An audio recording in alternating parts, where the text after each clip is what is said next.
با نام یاد خدای مهربان سلام. برنامه نوبتی کتابخوان است. در برنامه کتابخوان حضور دارند حیدرشاه پیرمشویف، دکتری علم‌های تاریخ، پروفسور و عضو وابسته اکادمی علم‌ها. استاد به برنامه خیلی خوش آمدید. تشکر که دعوت ما رو پذیرفتید و خوشحال هستیم که شما رو در منبر برنامه کتابخوان می‌بینیم. اولا از خودتون بگویید که وقتی که ما به اتاق کاری شما رفتیم نوابسته از این سن سال شام بود و شما در اتاق کاری مشغول کار بودید و می نوشتید. چه حال احوال دارید و چرا به علم مشغولید؟ شاید تأثیر خانوادگی باشد. پدرم سالهای دراز یکی از زیایان کن شناخته ناحیه بودن، محرر مسئول روزنامه ناحیه بودن، سالهای دراز دیرکتوری مکتب بودن و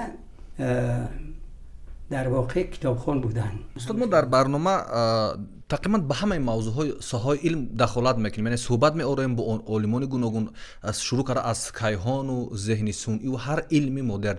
ولی وقتی گاهی در موضوعهای تاریخ برنامه آماده میکنیم یک سوال بیشتر برای ما داده میشود. این سوال که چی لازم است اینقدر توجه شما به تاریخ و تاریخ آموختن در عصر 21 که خیلی علم و تکنولوژی ترقی کرده است برای یک ملت چی میدهد؟ و میخواستم از زبان شما که این مویهای سر رو در این راه سفید کرد و نوبسته گفتم که بس اینه که 80 ساله شده اید و همیشه تحقیق دارد روی تاریخ و چی میدهد برای یک ملت تاریخ؟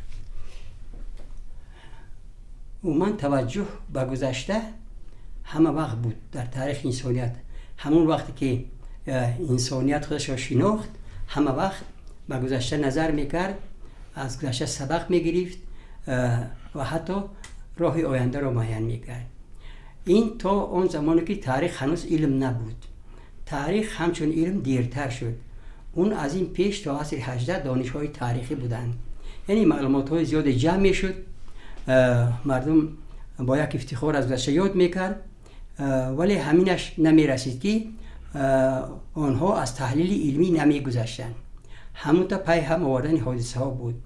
از عصر 18 این در چارچوبه پرودنسیالی میگفتن قضا و قدر، یعنی هر اون چیزی که میشود به تحلیل نیاز ندارد، این نصیبه است، ادبار است و غیره و غیره. بعد گذشتن یک چند زینه ها اینجا و تحلیل زیاد میخواهد، وقت بسیار میگیرد. سال عصر 18 علاقه با همون دایره علمی گذشت دانش‌های تاریخی، یعنی مردم آن چیزی که حادثه‌ای در تاریخ بودن با فعالیت آدمان و تفکر آدمان نسبت میدادن که این نتیجه فعالیت آدمان است. انا همون وقت بیشتر با آن دقت میدادن که اگه سر شدم این دقت دادن که تاریخ تصادف نیست، زمینه و قانونیت‌های خود را دارد. یعنی برای تاریخ، علم تاریخ تصادف جای ندارد. انا دریافتی همون زمینه های این واقعه، دریافت قانونیت یعنی برای چی این واقع شده است، علمش همون است. و برای همین در هر یک دولت متمدن هر خلقیتی خودش را میشناسد به تاریخ توجه ظاهر میکند. این یکی از واسطه، یکی از عامل‌های بهترین معین کننده معین کننده افتخار ملی است، هویت ملی. هویت ملی است. این کدام یک عالم، یک دانشمند گفته است که از او پرسیدن که کدام علم ها بیشتر ضرورند برای جامعه. گفته است که همه علم ها ضرورند، هر یک شاخه علم ضرورت خودش دارد، در جامعه موقع خودش دارد، ولی دو علم مردانه است. بعد سوال می شود کدام ها؟ اون می گوید که تاریخ و فلسفه. و برای چی تاریخ می گوید؟ برای چی؟ اون که تاریخ این یک بیکران است، این آخر ندارد. برای این جرأت در کار که همه اون حادثه ها را هیچ نباشه شناسایی پیدا کنید، درک کرده توانید، تحلیل کرده توانید. و یعنی این بسیار تحلیل مشکافانه طلب میکند، وقتی زیادی هم میگیرد و نه همه با آن جرأت میکند. از این لحاظ اونا علمی مردانه میگن. این دو علم اینها جوانمردی رو طلب میکنن، خیرات طلب میکنن، جرأت طلب میکنن و هرچند این معنی اون ندارد که در جامعه فقط این دو علم مقام خاص دارد. همه علم ها همه ما رو به خاطر چی به برنامه دعوت کردیم؟ به خاطر یک موضوع این هم باشد قهرمان خلق تاجیک واسه. پیش از اینکه که به این موضوع ما برویم میخوام با یک سوال پاسخ بدید که وقتی که ما استقلال به دست آوردیم امروز در جامعه به دو گروه، البته این چیز علمی نه ولی در نظر مردم، در نگاه جامعه شناسان و آنهایی که صحبت میکنن، به دو گروه تاریخ نگار رو ما را جدا کردن. گفتن یک گروهشون اینها مکتب های اتئیستی و مارکسیستی و شوروی را گذاشتن و ماندن در اون طرف، یعنی اون طرف، و یک گروه دیگر نو پیدا شدن، اینها کسانی که از ملت و هویت ملی و فرهنگ و اندیشه ملی دفاع میکنند. شما همچین چیزی را احساس میکنید و نظرتون به این افراد چی است که این گونه تقسیم بندی میکنن عالمان ما را در جامعه؟ تاریخ در کدام حالتی که نباشد، در کدام دوره نباشد، تاریخ ماست، تاریخ ملت است.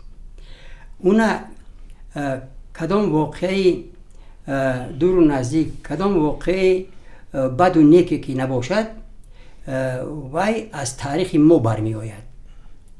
وقتی که به این حادثه ها به طور عموم نگاه نمی کنید، وای تا آخر تاریخ احساس کردن نمیتونید. مثلا اون دستاوردهای بزرگی که ما در عصرهای میانه داشتیم، اون تاریخ ماست، باید احساسی بزرگ اونم میآموزیم.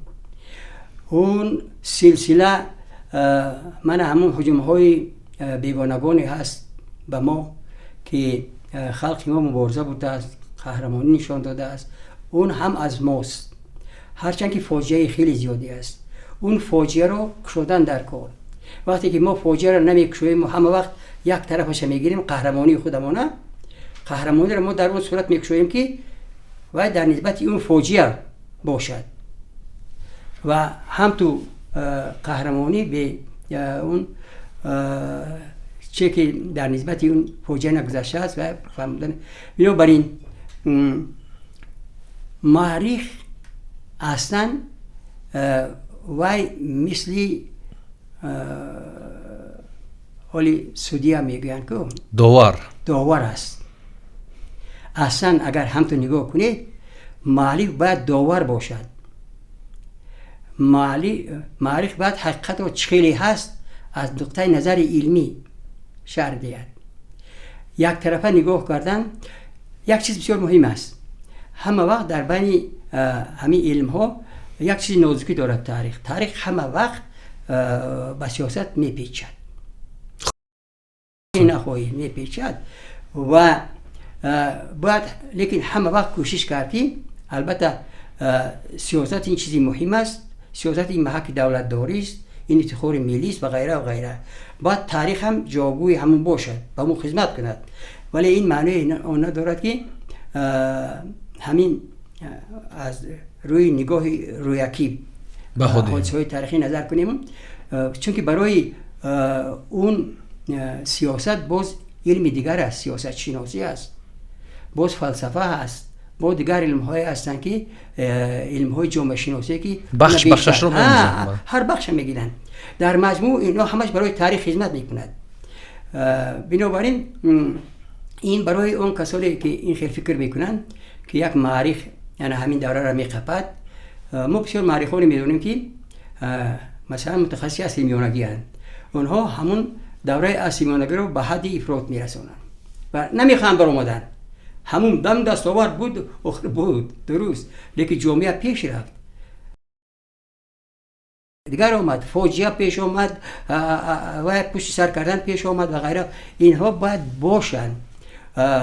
برای همین تاریخ حقیقت نگاری بسیار قوی رو طلب میکند.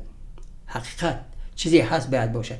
دیگر که این اون حادثه رو از روی به عمق همون دوره، به همون زینه تاریخی فرآمده، از همون نشان داده در کار، از بلندی خودمون نه. البته در همه حادثه ها منفیت ملت بعد گذاشت و اون را حفظ کرد، این گپی. لیکن ببینید که اون در این زمینه اون مشکلاتی که پس سر کرده از ملت اونا را سبب خوش یافتن فهموندن در کره. یک چیزی من نوشتم و انیخترش همین عباره تجاوز تاریخی. هیچ وقت من همین عباره را گفتم که تجاوز تاریخی خیلی نبود که در همین عصری آخری عصر 20 و ابتدای عصر 21 شده است با ملت ما. نه، من در مجموع در نظر دارم. برای چی؟ وقتی که یک حکومت بود، یک حاکمیت بود، یک ایدئولوژی بود، یک پرینسیپ بود که اینترنشنالیسم، اون اجازت نمیداد که از این دایره برایی، نگاه میداشت. بعد پاش خودن اتحاد شوروی ببینید که دولت ها مستقل شدن. همین مستقلیت دولت ها بعضی اشخاصی، بعضی اکنون نمایندگان معرخی که بود به درجه افراطی رساند. اکنون هر کس کوشش میکرد که ریشه های خودش را در عمق تاریخ ببیند. و ببینید من مثال میارم، اون پرزیدنت اولی ترکمن ها، برادران ما، ترکمن باشی، اون کس رخنامه نوشتن. رخنامه را همه خیلی نشان دادن که تاریخ برادرای ترکمن از آدم و حوا سر می شود و در مدت زیاده از 5000 سالی که این تاریخ دارد و قریب 7 امپریا داشته است. حالا که ما بدونیم که دولتداری همین عمیقی برادرای کوشپنچی نبود. یا نظربای ببینید، نظربای در سیلاب تاریخ نوشته است، فتاک هیستوری.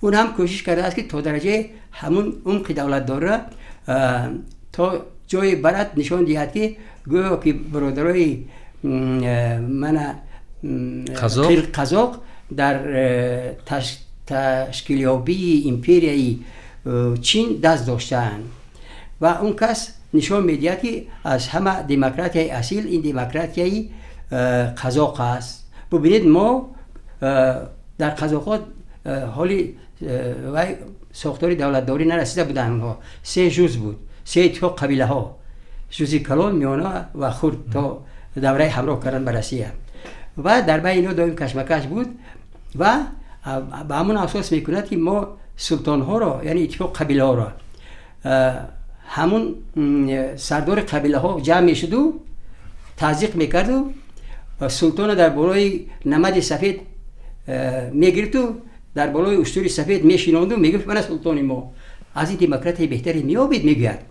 ببینید فهمیشی اون دموکراتی یا که میگه که ما اخلاق ما اخلاق حمیده، اخلاق دیگر ما ببینید در یورت زندگی میکنیم، ما موسیقی را احترام داریم و از اون چی نمیبریم.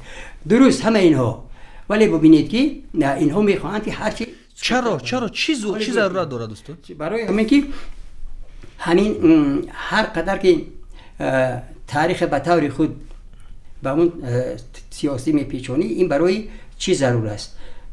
برای همون وحدت ملت، افتخار ملی، فهمیدید؟ برای نگهداشت این تاریخ ببینید، مقام تاریخ تو کدام اندازه است. انا در اینجا اون برادرای من بسیار نوشتن، تا امروز می نویسن. برادرای من همسایه‌مون ازبکستان، حتی دولت سامانی و دولت ترکیه گفتم اون تجاوز تاریخی که من گفتم پیش راه اونا گرفتن و به کدام راه گرفته میشد؟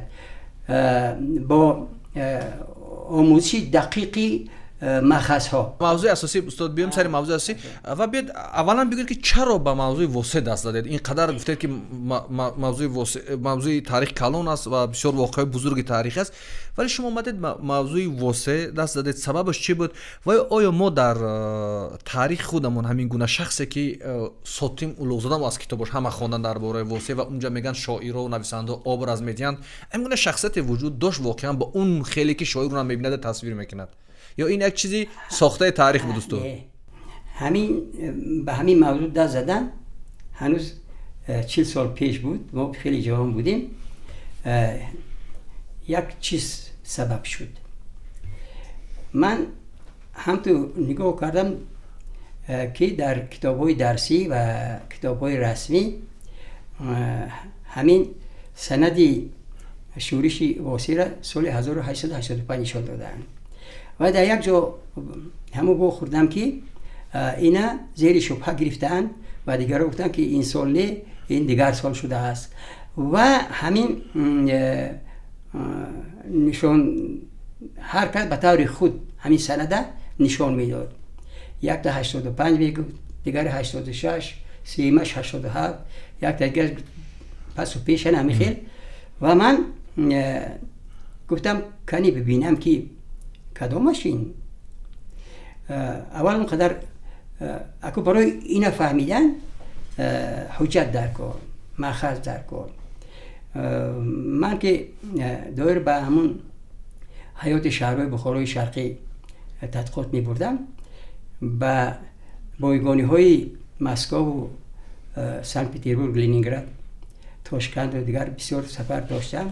تا انقلاب نمایندگان درود بسیار اومدن، اونها آنچه که میدن می نوشتن، بعد اونها با دیگراش می اومدن و یا تضییق میکردن یا رد میکردن یا عموما همین خیلی بود که کسایی که میفرستادن هرچند که مردم حربی و دیپلماتی بودن مقصد دیگر بود ولی اون چی مشاهده میکردن می نوشتن. بعد دریافتم که در اینجا شبهه پیش اومد که این اون وقت شده است یا دیگر وقت شده است. من همین چیز من وادار کرد که جستجو کنم و البته باز یک چیز دیگر که برای من لازم بود، یک تحقیقات مکمل همین شورش واسع نبود. تا سال 88 تا ابتدای سال 90 صد سالگی این شورش نبود. همین خیلی شد که سال 85 قید کردن 100 سالگی همین اسیونی واسع. بعد من چند مقاله هم نوشتم که این 85 88 است، همین سالها آوردم. بعدتر همین خیلی شد که خیلی از دیگرها از جمله اینجا در این کتاب هستن همه اینا سال 88 هم قید کردن، ولی رسما با ببینیم همین سال 88 هم در کتاب‌های درسی همون سند 1885 آمده است و خیلی بعدتر کاری کرده قبول شد و من بیهوده نومی اولین چیزی که تحقیق کردم تاریخ آموزش شورش واسع نگذاشتم. خواستم که فهمم که از کی سال شدین، کدام چیزها مختلف شده است، کدام اختلاف نظر هست در این به واسطه از خودی محققان و اون نتیجهش من همین کتابچه شد که سال اینا من سال 85 نوشته بودم، 86 گفتم که چاپ میکنم با روی همون سال 88 چی میشود، چاپ نکردن، چاپ نشد، امکانیت هم نشد انیخترش. چاپ نکردن واقعا امکانیت نشد. نه اون سیاست رو فرق میکرد.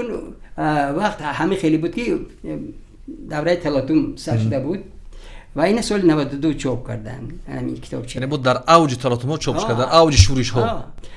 خودش همین خیر کتاب شورش برانگیز 3000 نسخه قریب 2700 چند نسخه چاپ شده در همون دور سال 92. تصور کنید این کتابچه به همه قریب رسید در همون دوره با این چی اهالی که ما میبینیم اینقدر شاید با هزارها دیگه پنهان مونده باشه از نظر اندازه چقدر ما 30 سال پیش به طب و نشر کتاب واقعا جدی اهمیت میدادن در همین سرزمین.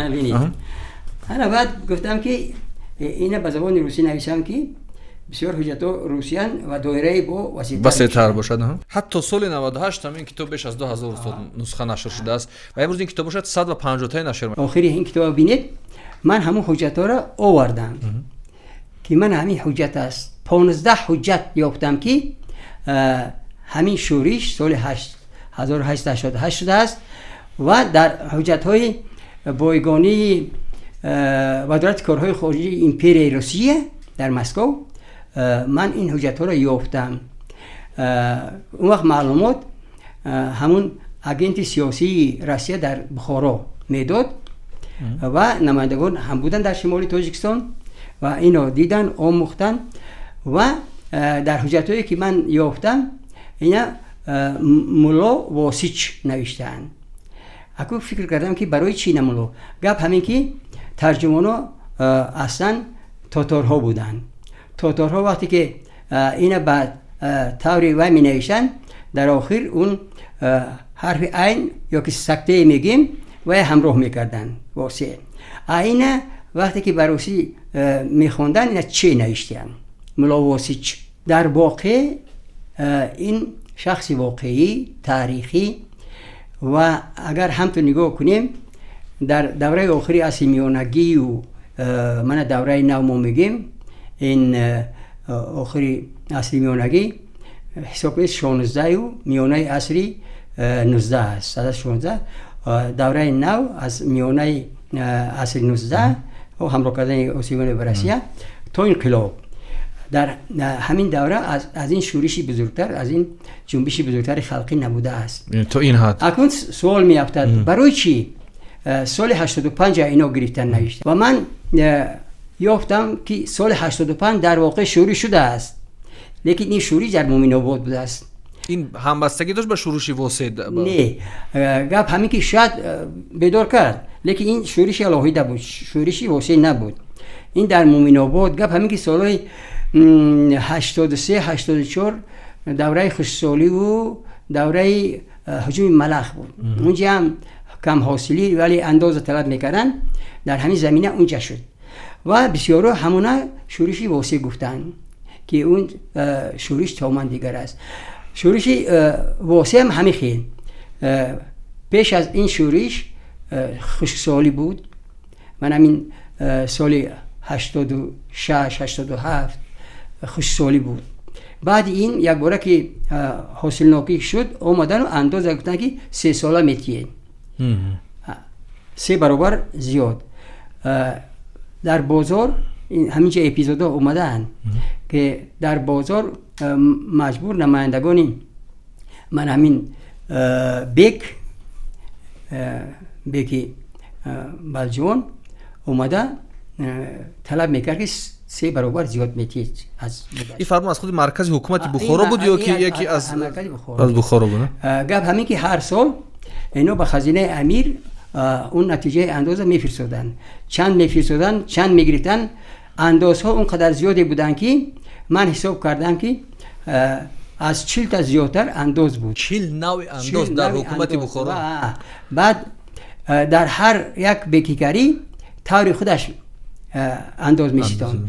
مثلا در بیکیگری من هم دروازه در یک نمودی انداز 2 دانه همین خونه دود نبرویه نشد آدم زنده بود است اینجا. اصلا اگر هم تو نگاه کنیم از روی شریعت اون اندازها نمودشون از حد زیاد نمیشد، ولی من همین قدر انا وقتی ربط به شریعت نداشت، ربط به دین نداشت این اندازه. این شریعتی نبود، حقیقتا ویران کردن همون حکومت مرکزی بود. بیکو اینجا که به اونجا بیک اون حسی خودش میگرفت.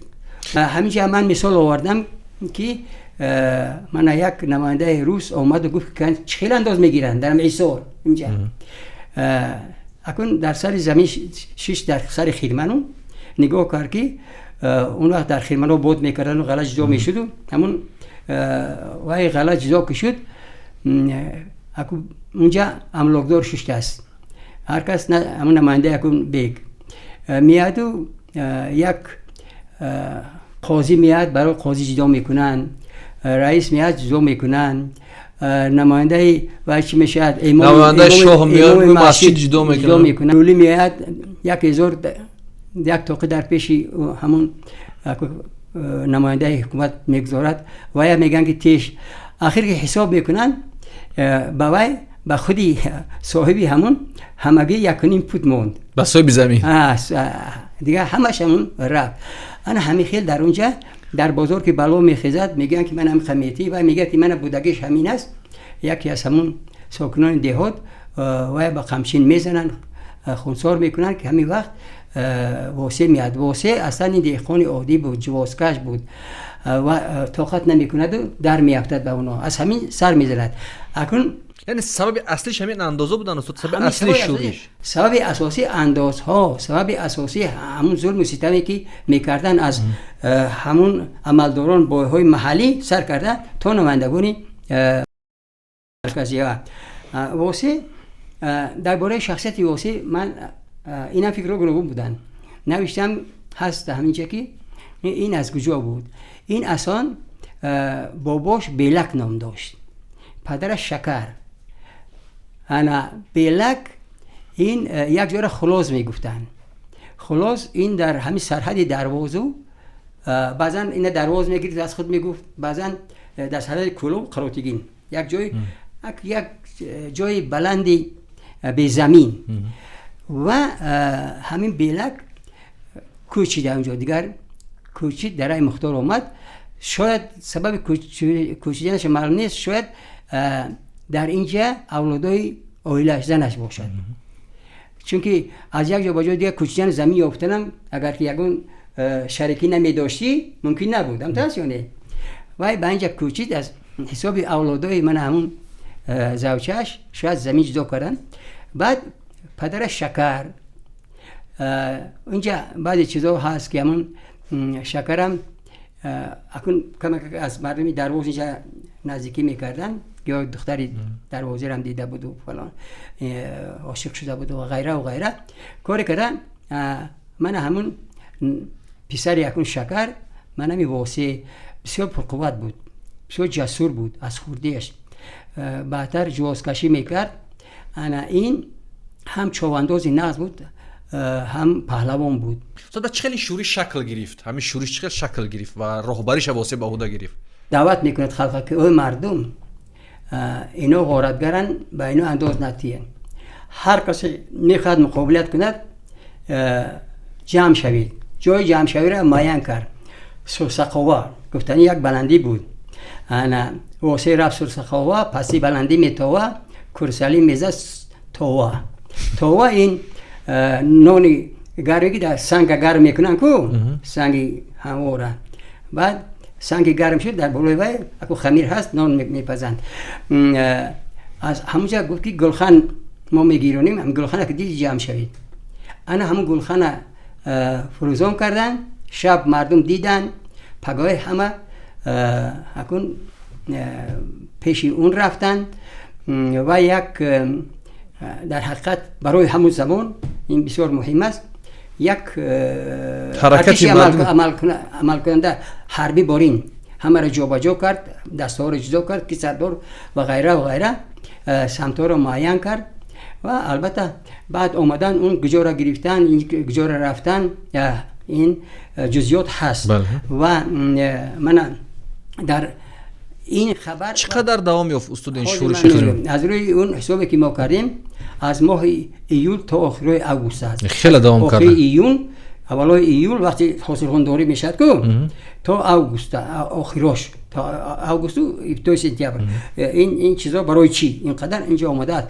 و گپ همین که وقتی که این بیک میاد، بیک شکست میخورد، اون وقت همین خیلی بود که با بخارا رسوندن خبری بد هیچ ممکن نبود، خودی بیک جزا میگرفت، ناخوده برای گفته. و این با آستانقل خوشبگی اما که من امیر بخارا در اینجا بیک بود، در حصار مرکزی عمومی بخارا شرقی حساب میاد. انا با این آدم میفرستاد که من همین خیلی است، این لشکر میفرستاد، این لشکری و این همین نورا که پول سنگین میگذارند. پیش از این لشکر آمدن و حتی همون مرکز بیکی را میگیرد و غیره و غیره. انا همین بعد البته وقتی قشون ها می آیند فقط از روی اون ابغوری که ما دریافتیم 1500 سرباز مسلح هست دهقان می آیند و تا این وقت از همه جا، از درواز، از خود دیگر بسیار شدن. بعضی ها همه شماره شورشیان 1000 کس نشان داده است، 2000 نشان داده است، 3000، لیکن از روی اون حسابی ما که مادامی که قشونی که برای شکست دادن این خودش 1500 تا قشونی مسلح شده باشد، اینا خیلی زیاد بودن و انا اکنون شکست میخورد. سبب شکست خوریش همین است که اون وقت یکان نقشه معین نداشتن. باز یک چیزی مهمیت چی است؟ از روی اون چیزی که از شعرهای همون شواهی مردم برمی آید میگن که واسه میگه من میرم، مولا نظیر وزیرم باجوانم میگیرم. اول شاید همه خیلی خلق بافته باشد، لیکن خود واسه از روی اون منطقی که هست میر شدنی نبود. که بخارای شرقی را به بخارا از آخر سالهای 60 همراه کردند. از جمله سالهای 70-71 قشونهای من بعدی باشونه گرفتن و دهنه گرفتن و حصار گرفتن و مقابلی اکن بلجوان و هجوم میکنن. در بلجوان و کلوب یک میری عمومی بود و یا سرخان میگفتن، سربیک در بعضی جا نوشتگی است، سرخان و لقب اساسیش میری زرد بود. میری زرد بسیار جسور بود. درباره میری زرد من بسیار چیزا هم نوشتم که این با درواز یک جا میشن و میان حصار میگیرن. اینجا گپی بسیاری در کتاب درواز هست. انا این اشکاست که میتیان این به طرف بدخشان میرود. این مردم از همه بیشتر در کلوب برای چی شروعش میشد؟ انتظار بودن که ما شروعش میبرداریم، زمینه اساسی تیار میکنیم، میری زرد میآید. اون میری زرد تا آخرای سالهای 90 زنده بودم اونجا. بسیار انتظاری میکشیدن که همون در که گویا وای بر میگردد و همچون سرلشکر نفوذ داشت و تجربه جنگی هم بسیار داشت. این گپ دیگر است، من درباره بسیار میدونم. انا برای همین واسه گفته است که مقصدی من نمیری، ملامتم نکنی، ای خلص و میخوابی، من میر شدنی نیستم. این همون در نظر دارد، گرچه در یکان حجت نیست. این از روی منطقی اون چیزی است که من به خودم دریافتم. وقتی قفانشینی میکنن شکست میخورد و با همراهی بعضی از نزدیکانش واسه یک جور کلات میگن، در اونجا پنهان میشود و از روی بعضی معلوماتی که پیدا کردیم یکی از دوستاش محمد علی بود، چی بود؟ خیلی میفروشش تاجیک میفروشه. انا بعد این با میآیند که آدمش کم مونده است، یک جا اون یک چی بود؟ یک شرشره بود. این در تگ همون شرشره در داخل همون جا یافته بود و مقصد داشت که اکنون از همون جا بار رود و قشون جمع کند. وقتی که اینا اکنون میگیرن، اسیر میگیرن، تا اسیرگیریش باشن کسی میزنن، بعد دستاش میبندن و میبرن. اینا میگن که اینا بچه بودن در کار بنازی امیر. اصلا دو کس حکم کش داشت در بخارا. امیر میتونست آدم کشد و همین خوشبگی او سونخل، همین حکم امیر به این داده بود. این خودش امکی همون بود و وقتی که میبرن این مکتوب می نویسد واسه نه همون استانخل که من این فلان و بهمدان همون دستگیرش کردم اخورات آمیز من به نزد شما میفرستم. اون وقت در بخارا نه، در شهر سبز، در شهر سبز امیر بود نه عبدالله. تو 95 امیر مظفر بود. انا خطاگی هم در همین ای که 95 امیر مظفر بود. در بسیار جایی در دوره عبدالله نشون میدن برای نش. انا بعد اینا میبرن همونجا. قفاش سرخون داشت، دخترش بود گلزار و دخترش دیوانه میشد خریب. همین میبرن همونجا گویا امیر شیشته است. وقتی که اینا میبرن در اسب از همین دوشنبه میگذارن، از یعنی بازار تو میبرن در اسب، پوش بستگی بتک اشکن اسب و دستاش پیش. همونجا با یک غضب نگاه میکند. همون گویا که همون نزدیکان امیر حتی با چشم این نگاه کردن نمیتونن. بعد میفرورن همونجا، میگن که یک زانی میشه شوی عذر میپرسی و هم تروس میشیند یک بار نگاه میکند که امیر قهر میکند. کینچی به منم جه نوشتم عباره ازبکیش توپ میکه شوپ میکه چی میگه با شمشیر در فرق سرش میزد. بعد شمشیر میغوتد در فرق سر. بعد میگیرن در شاخ چنار، اونجا یک چناری عظیم بود، همونجا میآویزن، میگن که بعد شب همون آدمای قتیل بودن و آدمای چی اونا میگیرن قبر میکنن. معلوم است قبرشون نیست؟ معلوم نیست، بسیار گفتن، لیکن از روی اون شاهدان میگن که همین گلیزار دیوانه شده بود، قطعی هم در بالای قبری هم اکاش قریب یه هفته گریه میکنه و یگان چیز نمیخورد، در همونجا جون میدید. بعد همون پسرخوند واسه اون در همونجا هیچ چیز که نبود، مجبور شد که اسب واسه را فروشن، هم اسبش عقبش برده بودن، اون و خوب بسپرد. من همین خیلی بود، اصلا شکست خوردن واسه قانونی برای همون دوره معین و یکون مقصد دولتداری معین نداشت. بسیار مهم که باید لرزان ریشه های حکومت منقیتی را لرزان سوست کرد، منقیتی را دیگر میترسیدگی شدن همین. بعد این به هر حال وقتی انداز میگرفتگی احتیاط میکردن و غیره و غیره، اینش که تاثیر داشت.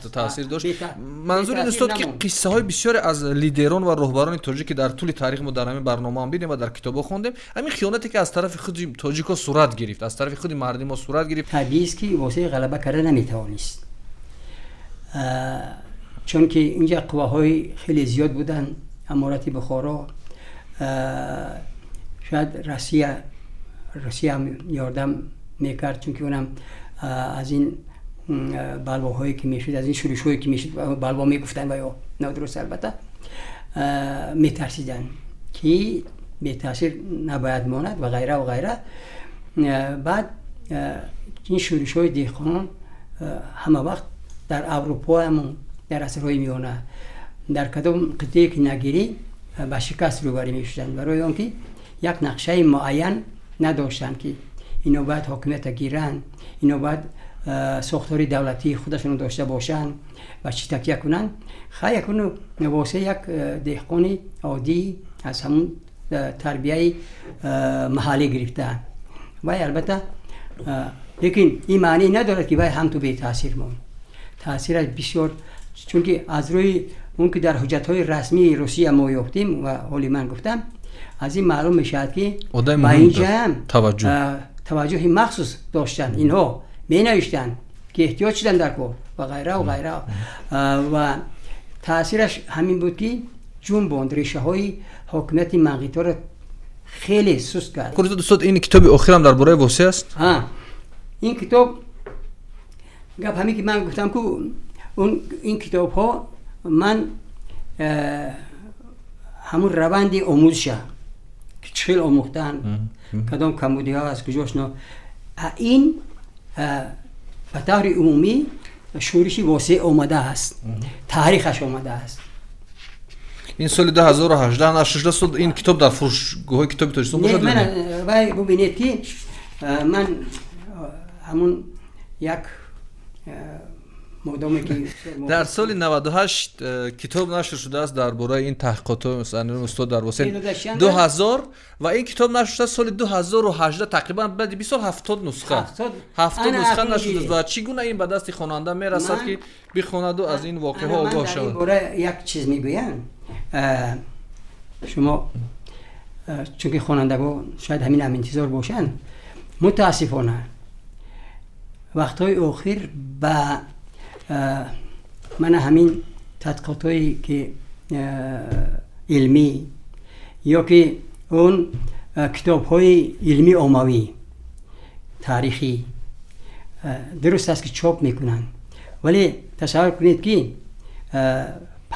1500 نسخه بجایو 70 نسخه برای 10 میلیون 70 نسخه من همین چاپ شده. این حتی برای فاکولته تاریخ نمیرسد استاد این کتاب، برای معلمان فاکولته تاریخ نمیرسد، برای خود اکادمی شاید نرسد، برای چند نه نام جالب است، طبل آزادی در عهد بیدادی. نه متاسفانه اینو مکی استاد نه فقط اینو مکی انتخاب کرد خودم، طبل آزادی در عهد بیدادی. نه شما برای بیننده برنامه کتابخوان چی گفتن هستید برای این برنامه؟ برای بیننده عزیز هموطنان مهربان میخواستم بگویم که کتابخوانی این عنعنه قدیمه تاجیک است. این اون چیزی که در خونی هر یک تاجیک از قدیم تا امروز جای دارد. اگر هم تو نگاه کنید در آسیای مرکزی کتاب نویسی و تالیف کتاب ها از قدیم از همه بیشتر تاجیکان، اگرچند یکی به زبان عربی هم می نوشتن، لیکن ببینید همین عنعنه رو نگاه داشتن در کار. از هموطنان بسیار میخواستم پیش از نسل جوان که سبق بردارن، کتاب بیشتر خوانن، بیشتر کتاب خوانن. این مستقلیت تفکر علمی را بیدار میکند و برایشان صحتمندی بیشتر کتابخوانی آرزومندند. تشکر زیاد. بار دیگر دارش که در صحبت با ما بودن حیدرشاه پیرونشویف، دکتری علوم تاریخ، پروفسور، عضو وابسته اکادمی علم‌های جمهوری تاجیکستان. این برنامه کتابخوان بود. تا برنامه آینده در حفظ و پناه خدا باشید. خدا یارو یاورتان.